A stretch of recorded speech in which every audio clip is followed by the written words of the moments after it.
Alors pour l'instant, il y a beaucoup de travaux qui s'appuient sur ce type de scénario parce que c'est intéressant d'opposer deux potentielles valeurs en fait. Donc quand je te demande est-ce que toi tu pousserais à l'eau, ce serait une réponse plutôt utilitaire. D'accord ? C'est que tu vas essayer de maximiser les bénéfices, donc là sauver le plus grand nombre de personnes au détriment d'une vie. D'accord ? Par contre, il y a une autre possibilité de réponse, c'est la réponse déontologique. Et là, c'est ah non, c'est hors de question, je ne fais pas de mal à autrui, c'est hors de question de poser mes mains sur quiconque. Et donc là, on est plutôt sur un système de valeurs universelles, de type je ne veux pas tuer, je ne veux pas voler.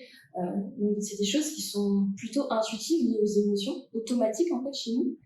Puis l'autre type de réponse utilitaire, elle est plutôt basée sur un raisonnement, tu vois, en termes de coût-bénéfice. Donc voilà. Et donc, ces paradigmes-là, les dilemmes moraux, ils sont utilisés depuis près de 20 ans maintenant en neurosciences et en psychologie.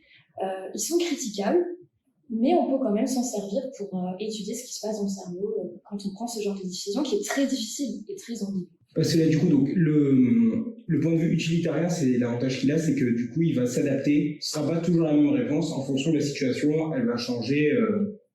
Un coup, il pourra peut-être ne pas pousser la personne, un coup, il va la pousser, etc. Par contre, le point de vue déontologique, si j'ai bien compris, c'est une règle d'or et il n'y a pas d'omission à cette règle. Il n'y a pas d'exception, on a toute la règle et peu importe les conséquences que ça a, c'est la règle. Il y a un mot-clé, effectivement, c'est conséquences. Dans la doctrine utilitarienne, en tout cas, on va vraiment mettre l'accent sur les finalités de ton action, sur les conséquences qu'elles vont impliquer pour toi et pour autrui. Et dans le dilemme du crocodile, ce qu'on voit, c'est qu'en fait, toi, en tant qu'agent moral, tu vas t'impliquer, tu vas pousser physiquement l'individu. Et ça, donc il y a un chercheur qui travaille sur ça depuis près de 20 ans, c'est Joshua Green. Et lui, en fait, il a mis en évidence un système, en fait, une catégorisation de dilemmes moraux. Donc celui du crocodile rentrerait dans le dilemme qu'on appelle personnel, parce que tu vas directement intenter à la vie d'autrui, tu vas t'impliquer physiquement.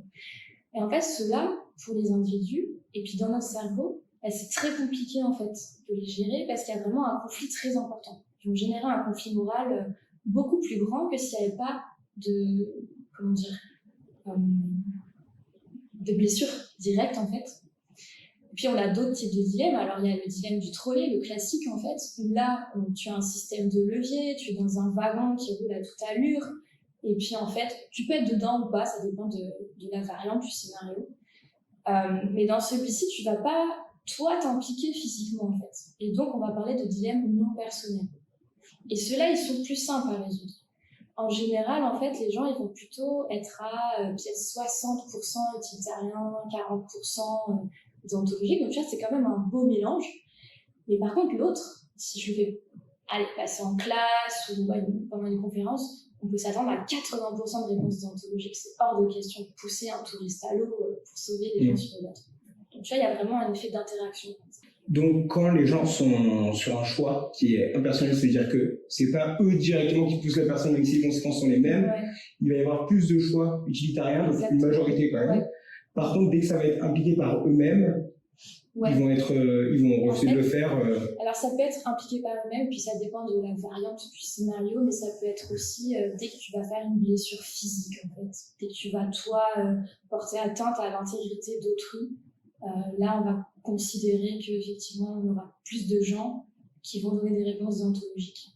Il y a quelque chose qui est hyper intéressant en tout cas pour la morale, c'est qu'en fait la présence d'autrui elle pourrait capturer des ressources attentionnelles qui sont nécessaires à l'attachement. Bon, moi, je viens de psychocognitive de base, donc ça m'intéresse beaucoup en fait. Comment est-ce que la présence d'un congénère pourrait capturer ton attention et du coup avoir des effets délétères parfois ou des effets de facilitation sur l'attachement. Et c'est intéressant pour la psychologie morale parce que les modèles dominants en ce moment en psychologie morale, donc c'est le dual process model de Green qui a mis en évidence que quand on répond à des dilemmes moraux, donc je viens à ça, quand on fait une tâche de jugement moral, en fait, il va y avoir différentes parties du cerveau qui vont s'activer, notamment les aires préfrontales et frontales, donc qui sont plus, on va dire, qui impliquent plus de fonctions exécutives, tout ce qui va être mémoire de travail, inhibition, raisonnement, mécanique de logique, mais pas seulement. Il y a aussi l'aspect émotionnel. Et donc, dans ce modèle, il distingue bien les deux. Donc, il y a ce versant-là, donc plutôt cognitif, délibératif. Puis, il y a aussi le versant automatique, émotionnel, affectif. Et là, qui va reposer plutôt sur des aires du système limbique, pardon. Et donc, par exemple, pour répondre de manière déontologique, c'est vrai qu'on va plutôt avoir recours à ce système-là, tu vois. Émotionnel, ce qui explique pourquoi est-ce que c'est la réponse automatique. Ça dépend en fait du recrutement des aires cérébrales pour l'individu. Et donc, c'est intéressant, les histoires de présence d'autrui, parce que si ça capture effectivement des ressources attentionnelles, on peut se demander, mais alors, quand on répond à des dilemmes moraux, comment est-ce que ça se passe? Est-ce qu'on a besoin de nos ressources attentionnelles, justement, pour faire ce traitement-là bénéfice? Donc, on pourrait se dire, bon, est-ce qu'il va y avoir un changement en termes de pattern de réponse, en termes utilitaristes ou déontologiques? En fait, comment ça se passe? Donc ça, c'est vraiment le sujet qui m'anime en ce moment.